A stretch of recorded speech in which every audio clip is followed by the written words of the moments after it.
Accusé d'avoir ouvert devant le député Erdekens le fameux mais contesté dossier du témoin X1 alias Régina Louf, Patrick Debatz et Aimé Bill, 2 gendarmes de la 3e section de recherche criminelle de la BSR de Bruxelles, furent inculpés le 20 novembre 1998 de violation du secret professionnel au début d'une instruction menée par le juge Pignolet, instruction qui allait durer 12 mois.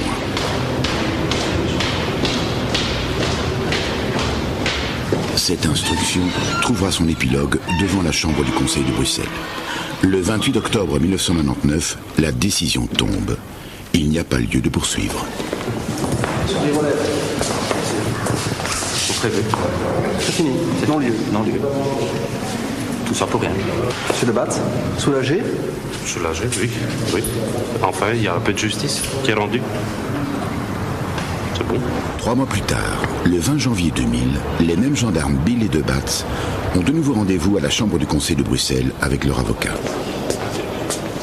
Ils attendent l'aboutissement d'une toute autre action judiciaire en cours depuis 26 mois, celle-là, qui trouve son origine dans une accusation de leur supérieur hiérarchique, le commandant Duterme. Ce fut le même juge Pignolet qui fut requis par le procureur du roi de Bruxelles pour la mise à l'instruction d'une plainte de faux en écriture par un fonctionnaire dans l'exercice de ses fonctions. Bien qu'elle fût à charge d'inconnu, cette plainte fut une occasion de mettre en cause pendant 26 mois tout le comportement et le passé de ces 2 gendarmes. Quel est le résultat? Un non-lieu, donc. Toutes les préventions avaient terminé. Aucune charge n'a été retenue. Oui. M. Debatz et M. Bill, donc ils peuvent enfin s'attacher à autre chose, essayer de retrouver leur honneur, surtout. Non-lieu sur toutes les affaires. Oui. Oui. C'est le rideau qui est tombé après 2 ans et demi. Et bonjour à tous, bienvenue de retour sur la chaîne pour le prochain épisode de la lecture de l'interview de Monsieur Patrick Debatz, l'homme que vous avez entendu lors de la dernière phrase de l'extrait que je viens de mettre. J'ai mis cet extrait comme ça vous pouvez un peu vous rendre compte de la situation à l'époque. Et ça tombe bien parce que j'ai mis un extrait où il mentionne les actions néfastes du terme. Et dans cet épisode, nous allons justement parler de ce commandant pourri jusqu'à l'os. Donc installez-vous bien, prenez-vous un petit verre d'eau, une petite boisson, mettez-vous à l'aise et préparez-vous à entendre la suite de l'interview de Patrick Debatz, daté de l'année 1997, il me semble, si je me souviens bien. Donc voilà, on est parti. Le journaliste lui demande « Quand Duterme a-t-il commis son premier acte de sabotage ?» Et Debatz lui répond « Le 20 janvier 1997, il était chef de l'antenne depuis à peine 6 semaines. » Duterme envoie un fax étrange au major Guissard, le gendarme qui dirigeait l'enquête à Neufchâteau. Il écrivait qu'il voulait poursuivre l'enquête sur les X seulement après avoir reçu la réponse à un certain nombre de questions. La première question était « Les déclarations de X sont-elles crédibles ?» Sa propre réponse se trouvait déjà sous-entendue. Il s'agit la plupart du temps de souvenirs de jeunesse retrouvés. Il n'appartient pas à un flic de se poser ce genre de questions. Nous devons enquêter, nous ne devons pas interpréter, et nous ne devons certainement pas juger. Même un juge d'instruction ne peut pas juger. Il doit instruire à charge et à décharge, et transmettre les résultats au parquet, qui ensuite amène ou pas l'affaire devant le juge. C'est lui qui jugera finalement. Une autre question que Duterme posait dans son fax était « La magistrature est-elle prête à assumer l'arrestation de dizaines de malfaiteurs potentiels, à poursuivre l'enquête jusqu'à leur jugement éventuel et à détenir les suspects jusqu'à leur procès ?» Et encore, la gendarmerie, dans le cas d'une telle opération globale, est-elle capable d'apporter les renforts nécessaires et a-t-elle suffisamment de personnel qualifié pour interroger toutes ces personnes ? Plus tard, on a dit et écrit que Debatz était prêt à emmener du parc de Bruxelles, où se trouve le Parlement, le siège de la Générale de Banque et le Palais Royal, à Neufchâteau des autobus pleins de violeurs haut placés, ricanement. Et le journaliste lui répond « Duterme demande en fait, La gendarmerie est-elle capable de s'occuper de délits impliquant plus de 3 à 4 personnes? Où étaient le général Willy de Rieder et le colonel Henri Berkmoos, les intellectuels progressistes de la gendarmerie? Ceux-ci ont-ils entrepris quelque chose pour vous défendre? Et de Batz répond: Berkmoos a dit un jour à Duterme: ne réglez pas vos comptes en vous servant de ces dossiers. S'il vous plaît, arrêtez vos conneries. Duterme a immédiatement écrit une lettre à la hiérarchie de la gendarmerie mentionnant que comme chef d'une unité territoriale, il ne voulait pas recevoir d'ordre d'un supérieur purement administratif. À ma connaissance, Berkmoos n'a pas insisté, mais il avait compris. Et le journaliste lui répond: mais l'incrédulité quant au témoignage des X, c'est quand même normal. De Batz répond: naturellement, on ne peut pas croire, mais il faut laisser travailler ces hommes. Hein. J'ai à l'époque participé à l'enquête sur l'affaire Kirchen, argent noir et fraude massive dans le secteur diamantaire à Anvers. À un moment, nous butions sur un compte caché sur lequel se trouvaient des dizaines de milliards. Qu'aurions dû nous faire si tout le monde s'était écrié à ce moment-là: des dizaines de milliards, ce n'est pas possible. Arrêtez.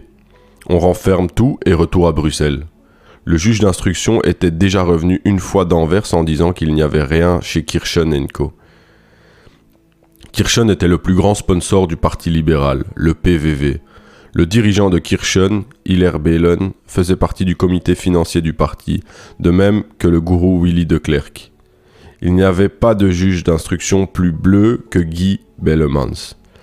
Donc il ne se passait rien. De même qu'avec les obus de Freddy Vreven, jusqu'à ce qu'un juge d'instruction libéral, Bruno Bulté, mène l'enquête. Si je fais une petite parenthèse, je connais pas du tout cette affaire, mais elle a l'air très intéressante. Et il me semble que le gourou de Clerc qui soit lié à la secte de l'ordre du Temple solaire. Je vais vérifier ça tout de suite. Donc voilà, après vérification, je me suis totalement trompé, il fait pas du tout partie de cette secte. Par contre, c'est un membre de la tribu de lumière, hein, donc son nom de famille à la base c'est Lévi. C'est un fervent défenseur d'Israël. Il a été gouverneur de la Banque mondiale, président du comité intérimaire du FMI, du Fonds monétaire international. Bon voilà, hein, le personnage était assez haut placé, il a été nommé Premier ministre sous roi Baudouin, il a été ministre d'État, nommé par le roi Baudouin en 1985. Voilà, le bonhomme était assez en place, on va dire. Cette affaire mérite qu'on s'y intéresse. Et on est reparti. Le journaliste demande à Patrick: quand Duterme et ses fidèles ont-ils commencé à relire les déclarations? Et De Batz donc les déclarations des témoins X, pardon. Hein. De Batz lui répond: Duterme dit qu'en février 97, il a procédé lui-même à la première relecture du dossier. Il a ajouté des annotations en marge. On n'en croit pas ses yeux. Duterme est un francophone qui ne connaît pas le néerlandais et les PV de Regina Louf sont tous rédigés en néerlandais. Regina dit à un moment donné: j'avais environ 4 ans. Ik was 1 jaar of 4 en flamand. Duterme souligne le mot 1 et ajoute: il est impossible que quelqu'un se souvienne d'événements qui se sont produits quand il avait 1 an. Voilà le niveau de la première relecture faite par Duterme.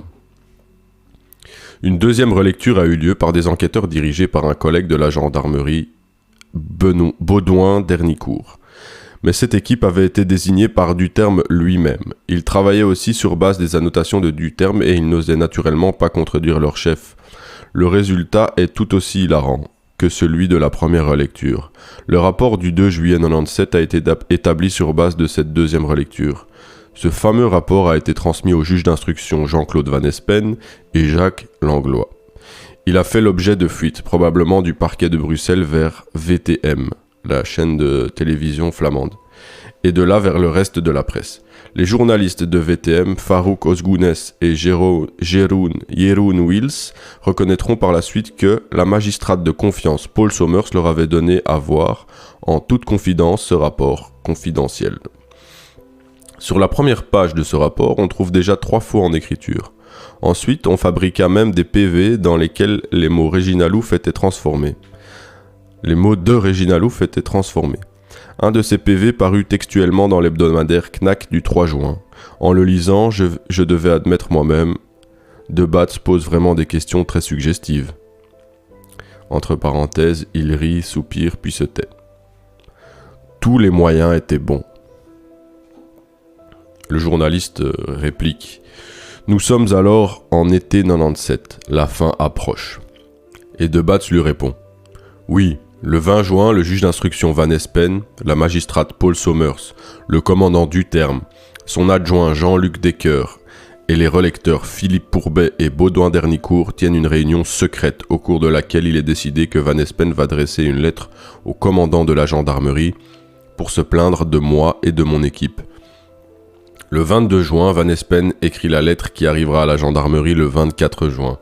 On décide immédiatement que l'enquête sur le meurtre de Christine Van Hees, le dossier de la champignonnaire, doit être arrêté. Et le journaliste lui dit « Que vous reproche Van Espen dans cette lettre ?»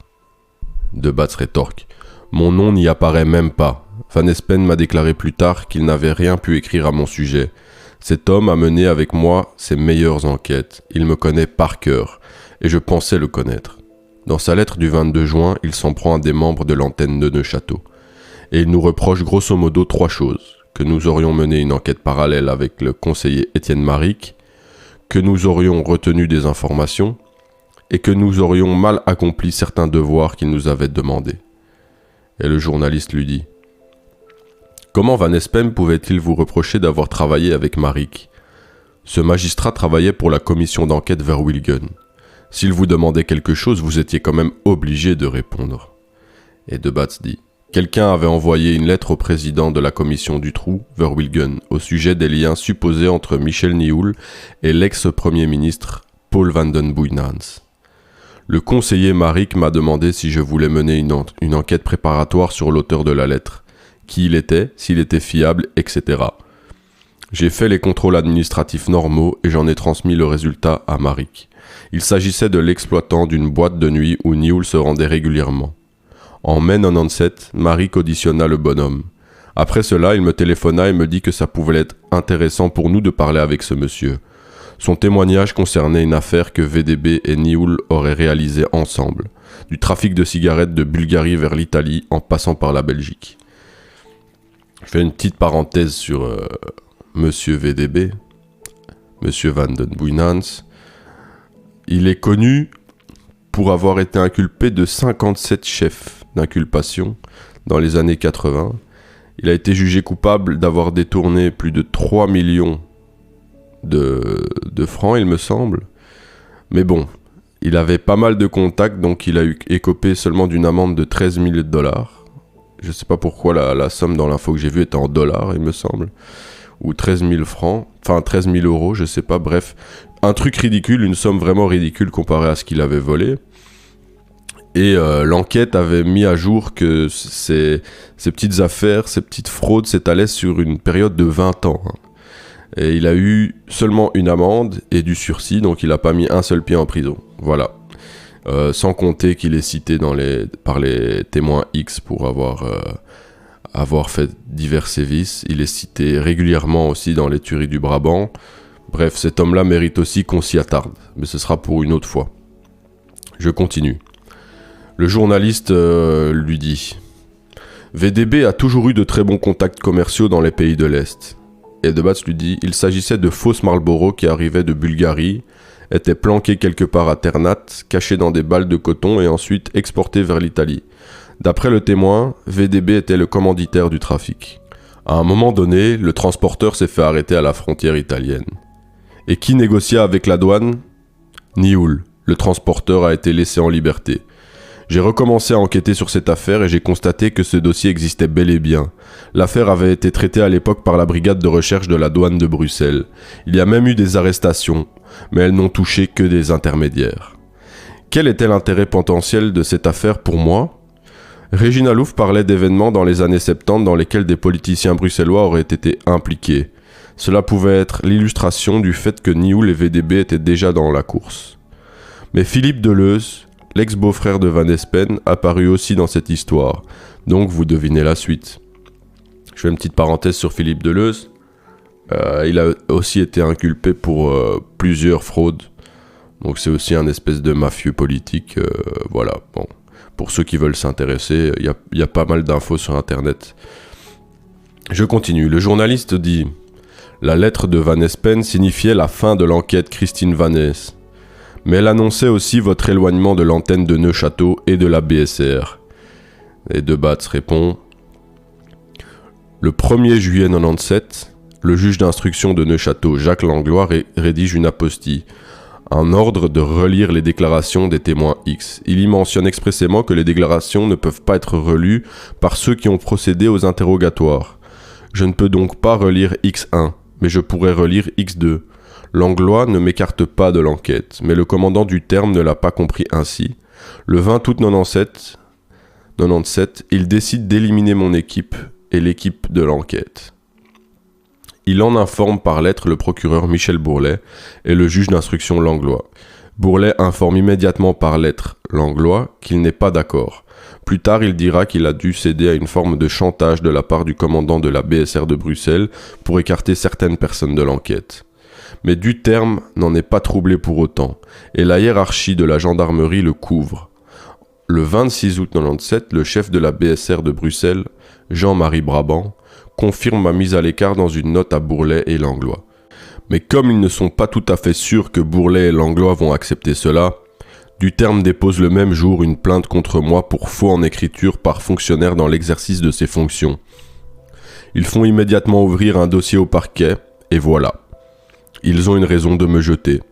Tant que dure l'instruction, je ne peux pas continuer à travailler dans une autre enquête. Donc voilà, je fais une petite parenthèse. Maintenant, vous pouvez faire le lien avec l'extrait que j'ai mis en début de vidéo, enfin en début d'audio, où l'instruction a duré 2 ans ou 2 ans et demi, et pendant ce temps-là, ils peuvent plus travailler. Donc voilà, c'est réglé. C'était la stratégie afin d'écarter les 2 enquêteurs qui bossaient sérieusement sur l'enquête et qui allaient révéler des informations très très néfastes qui auraient pu changer l'avenir de la Belgique, hein, clairement. Ça aurait pu être un tournant dans l'histoire du pays. Mais voilà, il se trouve que nos institutions sont vérolées et donc ça n'a pas été le sens que l'histoire a prise. Fin de parenthèse. Le journaliste dit: le prétexte à la plainte de Duterme était la fameuse photo Pio.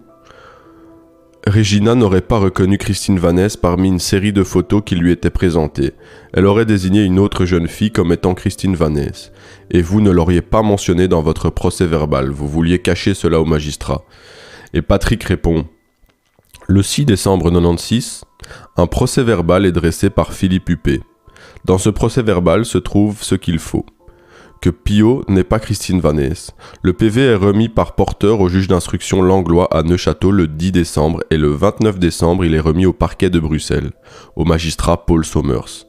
Ce PV est également mentionné dans ce qu'on appelle la synthèse opérationnelle, que chaque personne qui était concernée par l'enquête a reçue. Ma hiérarchie à la BSR, les différentes équipes d'enquêteurs de la gendarmerie et de la police judiciaire, les juges d'instruction, les parquets de Neuchâteau, Bruxelles, Gand et Anvers. Que veulent-ils dire par caché au magistrat? Et Humeau dit: la plainte de Duterme n'était donc basée sur rien? Et Patrick répond, un peu nerveux pour la première fois: Duterme a écrit n'importe quoi, il ne savait pas quoi dire. Il avait reçu l'injonction péremptoire de s'aborder l'enquête à tout prix. Il a fini par admettre que le PV sur la photo Pio avait été établi correctement, mais que par malveillance nous l'aurions retenu à l'égard du juge d'instruction Van Espen. Alors que nous ne travaillons même pas pour Van Espen à l'époque. Nous travaillons pour le juge d'instruction Langlois à Neuchâteau. Malgré tout, Van Espen a reçu le PV le 20 janvier 97, avant même d'être désigné à nouveau comme juge d'instruction pour le dossier de la Champignonnière. Mais Duterme ne s'en est même pas rendu compte. C'est comme cela qu'il m'a attaqué. Et le journaliste lui dit: suite à cette plainte, le juge d'instruction bruxellois Pignolet a ouvert une enquête à votre sujet. Elle dure depuis 2 ans. Et De Batz répond: alors qu'il aurait pu clore son instruction après 10 jours. Encore plus fort, le 30 septembre, le dossier du parquet était transmis à Pignolet. Dès ce jour, il savait que je n'avais pas commis de faux en écriture. J'étais chez lui, je lui expliquais où, quand et par qui le PV Pio avait été rédigé. Le 12 septembre, Pignolet auditionna Duterme qui admit que le PV existait bien. Malgré cela, Pignolet poursuivit l'enquête. Et le journaliste dit « C'est pour le moins l'Absurdistan ».